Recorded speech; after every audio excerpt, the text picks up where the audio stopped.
Before I get started on this reaction, I just want to pay tribute to William Russell, who passed away a few days ago. He played one of the very first companions of Doctor Who, Ian Chesterton, and if you want my honest opinion, I think he was one of the most important companions out there because he was very kind, he was very caring to others, and whenever his friends were in peril, like the Doctor, Vicky, Barbara and Susan, he would not hesitate to risk life and limb to make sure that they're saved. I think because the Doctor spent time with Ian, the Doctor became a much kinder man, a much kinder person as a result. And the last thing I'll say about William Russell is, I shall miss him. Yes, I shall miss him. Silly old fusspot.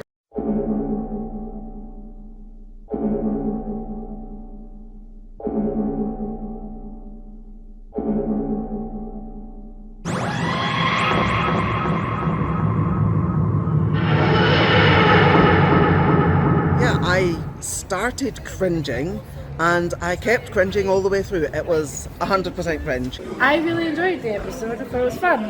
I got charmed to it.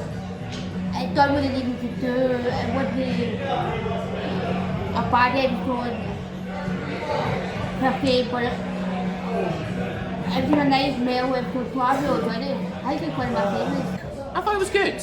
Yeah, I thought it was a nice, fun episode. I don't think it's an amazing episode by any stretch of the imagination. It was a bit of fluff, you know. It was a kind of sci-fi romantic costume comedy.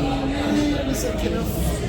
Did I just say comedy twice? I didn't I? I did. For me, it's my favourite so far, and I agree with that. It's nothing spectacular plot-wise. You know, I mean, cosplay stuff is unique in that, but I just mean in terms of like setup and presence.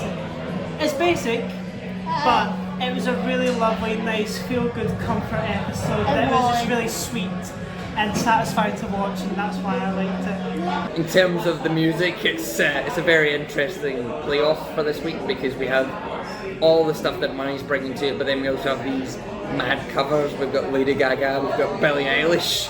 It's just really great fun, and I'm reliably told that that's the thing that Bridgerton does as well, is do classic covers of modern songs. I like that. So, Rogue, yes, Rogue, not one, not two, just Rogue. Yeah, I mean, it was fine. I mean, I've never seen Bridgerton because, frankly, it's not for me, which is fine. I've never actually seen Bridgerton, so I think I might have got the joke a bit more if I had. It is definitely Doctor Who meets Bridgerton. Now, I've not really watched a whole lot of Bridgerton. I love Bridgerton, so I love the episode. But it has its faults. It has its faults. The absolutely wonderful chemistry between Jonathan Groff and Shooty is just... It's one of those ones where you realise that's a perfect casting situation through and through, because you can just feel it crackling in the air at every little moment, on the ship, in the dance, and right at the very end when we hit that tragic moment, it's just all there. Loved the dynamic between Doctor and Rogue. And then the whole idea of the dynamic between the two characters was really strong. You can really see a strong character build in that short time. What? Between the ship? Between Rogue and Doctor. Doctor. And it really worked, especially when they discovered the body. Then they both looked at each other and went, well, you're the enemy. Yeah. And then before you know, the Doctor's in the ship fighting for his life, basically. Exactly. So it worked really well. I thought Jonathan Groff was quite wooden, which is weird because he's really good. I mean, he was King George in Hamilton, he was great in that. I mean, I love Hamilton, he's the best King George in that. I mean, and it makes sense because like everybody's gay for Groff. But nonetheless, I just thought he wasn't quite, like when they were dancing, I thought he was very stiff. During the, not in that way, shut up Larry, stop it. Ignore him. I just thought the dancing was quite, stiff. And also, someone that I think I saw online, someone said it was like a cutback of like the two guys dancing in an era when that was scandalous. They've already did that in Torchwood with Captain Jack Harkness. So it's like, oh. The kiss. sweet. I do like it. It's gonna piss the right people off. So. Oh. There's always probably a like fan somewhere. As a friend of mine tonight spoke out when that kiss was interrupted, and it was a bit. Yeah, they don't. It was. I mean, I know it's American. It did seem a bit chaste, but I was glad it finally happened. I'm sure the Gammons are now frying themselves. My theory is he was one of the space LARPers all along. And he set the whole thing up beautifully, right up to the going to the dimensional dungeon, which of course he has the means to get them all out of. He planned the whole thing from the start, and the reason he didn't kill the Doctor when he had the chance is he had a bet with the others that he could get the Doctor to kiss him. I'm a sucker for the hug. You know, the hug where someone doesn't take the hug and then gradually falls into the hug. I do like that. But I am so sick of two characters about to kiss and then a beep happens or something that cuts it away. I wish someone would undermine the cliche by ignoring the beep and then doing the kiss. That bothered me. I even really like the makeup work on the shoulder. I think that's what they were called. Yeah, I really like the makeup on the shoulder. You could really, I know people may have said this a few times about season 1 and the 60th anniversary specials, but you could really tell where the Disney budget is going. The chunders are the birdie monster things, whatever they're called. Shapeshifters basically. I really liked it. I like that. I thought they were so cool. Yeah. But no, I love the bird people, the bird shoulder. They were fantastic. I owned birds, I love birds, so I'm here for that. Space budgies that like to cosplay. I did catch that in the kind of wee prologue bit at the beginning, with the argument between the two gentlemen and the way they were talking about. I want to be the bad guy. I want to be the villain. And I did say to Jim, my significant other, it's like they're playing dress up. It's like they're kids in the playground wanting to look who's going to be the good guy and who's going to be the bad guy. And I was kind of right.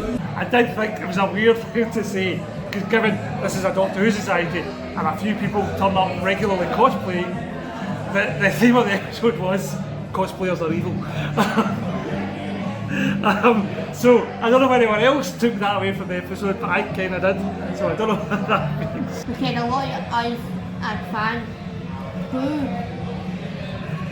to cosplay or fancy dress where you go. And I love that idea. But I mean, rather than having take an alien, making us the enemy. Yeah. I like that idea. Yeah. It's a really unique idea. I think the one complaint I have about this episode is the whole twist with Ruby still being Ruby, because when she gets captured by the Childer in the library, you do see that shot of lightning as though she's getting killed, and then you do have that bit with the neck snap and you hear the neck snap, so it feels on reflection like a bit of a deliberate misdirection for solely the audience that doesn't actually add up when you look back. I think Millie could have sold that just fine with her performance without the added misdirect of that shot. I think she's a capable enough actress that she can mimic the Childer on her own. And I do like that actually, that Ruby goes, well, you know, tasting your own medicine, and I'm going to do that. I think the mere fact that this is the second episode of this season not to be written by Russell T Davies, and it was written by two newcomers to Doctor Who, and it's my second favourite episode of the season, my first being Boom, written by Stephen Moffat. Get your act together, Russell. Get your act together, Russell, for season 2. Oh wait, it's already been filmed. I don't know, I didn't like it. I found parts of it entertaining, but I thought that it just hammed the whole thing up too much. There was a lot of dialogue that was very stilted in a kind of bad Jane Austen fanfic sort of way, And I was disappointed by it. Other than that, it's been absolutely wonderful, fun romp, and it's exactly the sort of thing that Doctor Who's meant to do. It was fun because we kind of know that things are going to kind of the ante is up for the finale, and it looks a lot darker. So I think they need something a bit more light to kind of cleanse the palette, because the past two stories have been quite heavy in theme and in structure. So we need a wee bit of a palette cleanser before the end. Sorry, I'm just going to make it even more dynamic because I remember something. The Shalka Doctor! Oh my god, the Shalka Doctor! Even the alternate Ninth Doctor, how does that work? Oh my god. Thank you. I will leave it there.